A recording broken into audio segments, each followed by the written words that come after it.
Coulomb's law. Coulomb's law ये एक law है जो दिया गया है एक साइंटिस्ट के द्वारा, जिनका नाम है चार्ल्स अगस्टिन दे कूलम्ब। ये उनका पूरा नाम है। इस लॉ में उन्होंने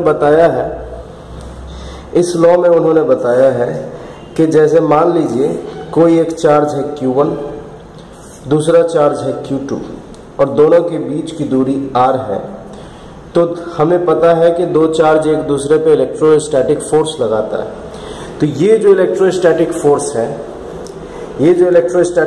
है ये रिपल्सिव नेचर का भी होता है और अट्रैक्टिव नेचर का भी होता है। तो हमें थ्योरी तो पता है कि दो चार्ज के बीच में फोर्स लगता है, अट्रैक्टिव भी और रिपल्सिव भी, लेकिन उसका मैग्नीट्यूड कितना होगा ये हम लोग कैसे जानेंगे? उसका मैग्नीट्यूड जानने के लिए कूलम्ब ने एक फॉर्मूला दिया और वो फॉर्मूला जो आया है वो कूलम्ब्स लॉ से आया है। तो कूलम्ब्स लॉ में उन्होंने कहा है कि इलेक्ट्रोस्टैटिक फोर्स डायरेक्टली प्रोपोर्शनल होगा प्रोडक्ट ऑफ द चार्जेस के। ये पहला बात। प्रोडक्ट ऑफ द चार्ज के डायरेक्टली प्रोपोर्शनल कहने का मतलब यह है कि दोनों में से कोई भी एक चार्ज अगर इंक्रीज करेगा तो इलेक्ट्रोस्टैटिक फोर्स भी ऑटोमेटिक इंक्रीज करेगा, और अगर दोनों में से कोई एक चार्ज भी अगर डिक्रीज करेगा तो इलेक्ट्रोस्टैटिक फोर्स भी डिक्रीज करेगा। ये उन्होंने पहला बात कहा। दूसरा बात उन्होंने ये कहा कि इलेक्ट्रोस्टैटिक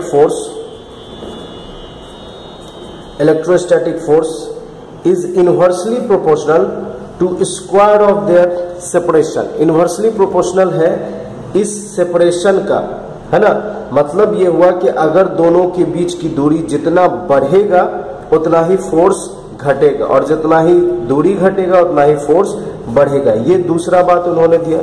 जब हम दोनों को कंबाइन करते हैं, कंबाइनिंग 1 and 2, हमें मिलता है कि फोर्स डायरेक्टली प्रोपोर्शनल है Q1 Q2 by R square के, और हमें पता है कि जहां भी प्रोपोर्शनैलिटी का साइन हटता है वहां पे कांस्टेंट आता है। तो यहां पे कांस्टेंट आएगा K Q1 Q2 by R square. अब ये K क्या है? ये हमें फॉर्मूला मिल गया। दोनों को कंबाइन करेंगे, इक्वेशन 1 इक्वेशन 2 दोनों को कंबाइन करेंगे तो हमें ये मिलेगा F directly proportional to Q1 Q2 by R square. और जहां भी प्रोपोर्शनैलिटी का साइन हटता है वहां पे कांस्टेंट आता है। यहाँ पे कांस्टेंट आया है K, और हमें फॉर्मूला मिला F equal to K Q1 Q2 by R square. इसी को हम लोग कहते हैं कूलम्ब्स लॉ। यही हमारा हो गया कूलम्ब्स लॉ, और ये हो गया इक्वेशन 3। अब यहाँ पे हम थोड़ा K का चर्चा करेंगे कि ये K क्या है। तो K यहाँ पे हमें इक्वेशन 3 से मिला। From equation 3 F equal to K Q1 Q2 by R square. ये जो K है, इस K को कहते हैं इलेक्ट्रोस्टैटिक फोर्स कांस्टेंट। इसे कहते हैं इलेक्ट्रोस्टैटिक फोर्स कांस्टेंट, और ये K बराबर होता है 1/4 पाई एप्सिलॉन नॉट, और इसका वैल्यू बराबर होता है 9 × 10 टू द पावर 9 का। इसका यूनिट होता है newton metre square coulomb inverse square. अब यहाँ पे ये जो एप्सिलॉन नॉट है, इस एप्सिलॉन नॉट को कहते हैं इलेक्ट्रिकल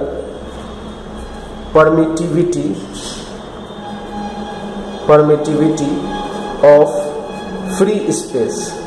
इसका मतलब ये है कि अगर मान लीजिए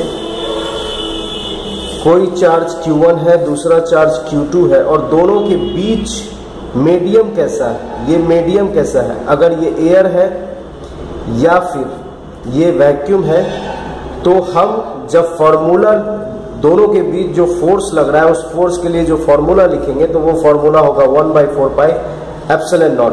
और ये एप्सिलॉन नॉट है क्योंकि हम एप्सिलॉन नॉट के बारे में जानते हैं, ये इलेक्ट्रिकल परमिटिविटी बताता है किसका, फ्री स्पेस का। इलेक्ट्रिकल परमिटिविटी कहने का मतलब कि ये एयर इस चार्ज के द्वारा या इस चार्ज के द्वारा इस पर कितना इलेक्ट्रिकल इफेक्ट को ट्रांसमिट होने दे रहा है और कितना ब्लॉक कर रहा है, यही चीज बताता है ये एप्सिलॉन नॉट। जैसे कि इसका नाम ही हम देखें अगर, तो इलेक्ट्रिकल परमिटिविटी, परमिटिविटी बना है परमिट से, और परमिट मतलब होता है अलाउ, कितना जाने देगा कितना रोकेगा, इसी चीज को ये एप्सिलॉन नॉट डिफाइन करता है। अगर यहाँ पे कोई और मीडियम होता, जैसे मान लीजिए ये Q1 है ये Q2 है, और दोनों के बीच अगर कोई और मीडियम होता जैसे कि मान लीजिए वाटर, तब हम यहाँ पे लगा फॉर्मूला लिखते हैं 1/4 पाई एप्सिलॉन और Q1 Q2 by R square. यहाँ भी Q1 Q2 by R square, लेकिन यहाँ मैंने यूज किया एप्सिलॉन नॉट क्योंकि यहाँ पे मीडियम कैसा है, वाटर, एयर और वैक्यूम, और यहाँ पे मैंने यूज किया एप्सिलॉन जो कि ये बता रहा है कि यहाँ पे एयर और वैक्यूम नहीं है बल्कि कोई और मीडियम है, और वो मीडियम है वाटर। तो ये है हमारा कूलम्ब्स लॉ। कूलम्ब्स लॉ से हमें मिलता है एक फॉर्मूला, जो फॉर्मूला होता है K = Q1 Q2 by F = Q1 Q2 by R square, और हम इसे ऐसे भी लिख सकते हैं 1/4 pi epsilon naught Q1 Q2 by R square. इस फॉर्मूला की मदद से हम ये पता लगा सकते हैं कि एक चार्ज दूसरे चार्ज पे कितना फोर्स लगा रहा है, कितने न्यूटन का फोर्स एक दूसरे पे एग्जर्ट कर रहा है। अब हमारा टॉपिक है Coulomb's law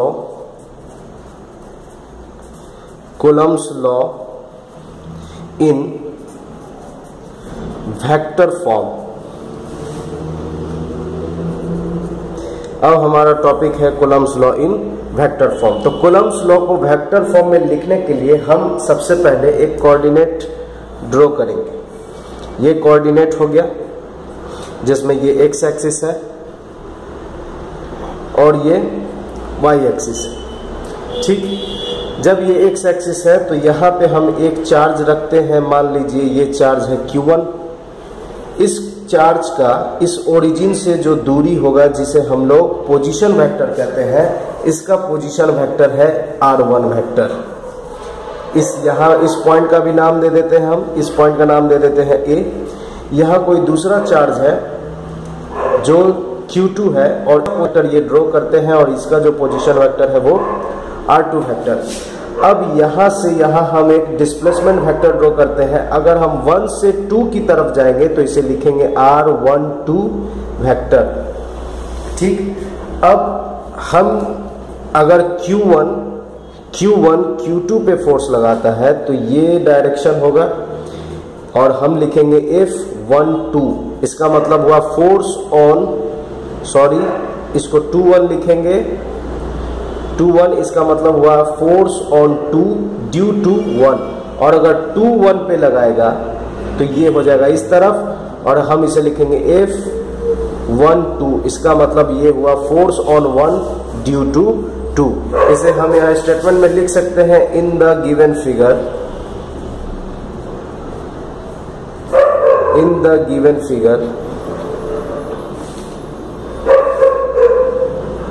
OA vector equal to R1 vector, OA vector equal to R1 vector is equal to position vector of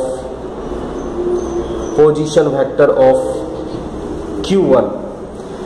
OB vector यहाँ B दे देते हैं, तो OB vector equal to R2 vector equal to position vector of Q2, ठीक। और अगर हम AB vector लिखेंगे तो AB वेक्टर हो जाएगा R12 वेक्टर बराबर हो जाएगा डिस्प्लेसमेंट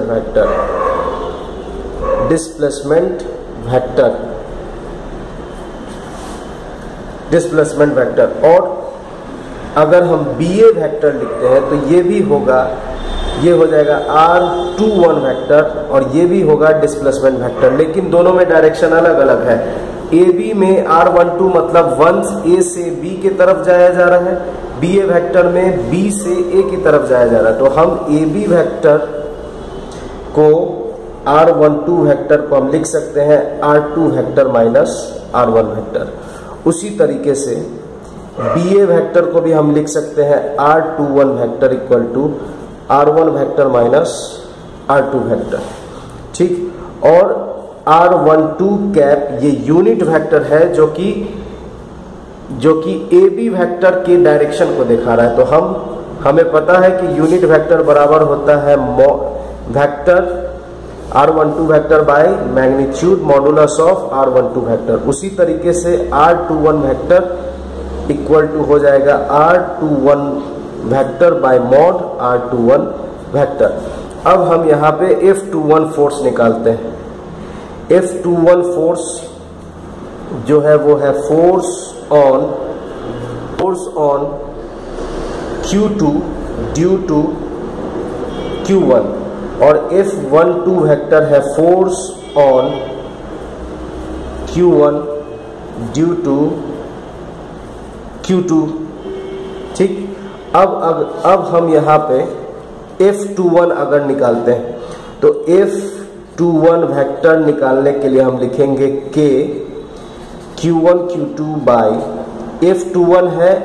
F21 है मतलब कि फोर्स लग रहा है दूसरे चार्ज पे, किसके वजह से, Q1 के वजह से। तो इसका डायरेक्शन हो जाएगा इस तरफ, मैंने यहाँ लिखा है F21 वेक्टर। तो F21 वेक्टर का जो डिस्प्लेसमेंट होगा या जो डायरेक्शन होगा ये होगा R12 वेक्टर। तो यहाँ हम Q1 Q2 और यहाँ हम दे देंगे R12 वेक्टर और इसका स्क्वायर, और साथ में हम दे देते हैं R12 वेक्टर जो कि यूनिट वेक्टर है और ये इसके डायरेक्शन को बताएगा। अब हम आगे कैसे इसे बढ़ेंगे तो हम सारा कुछ वैसा ही नोट कर देते हैं। Q1 Q2 बाय 2 का स्क्वायर डॉट, यहाँ R12 कैप है और R12 कैप के बारे में हम यहाँ ला चुके हैं, R12 कैप के बारे में ला चुके हैं। तो इसके वैल्यू को हम यहाँ लिख देंगे। इसके वैल्यू को अगर हम यहाँ लिखते हैं तो R12 vector by mod R12 vector.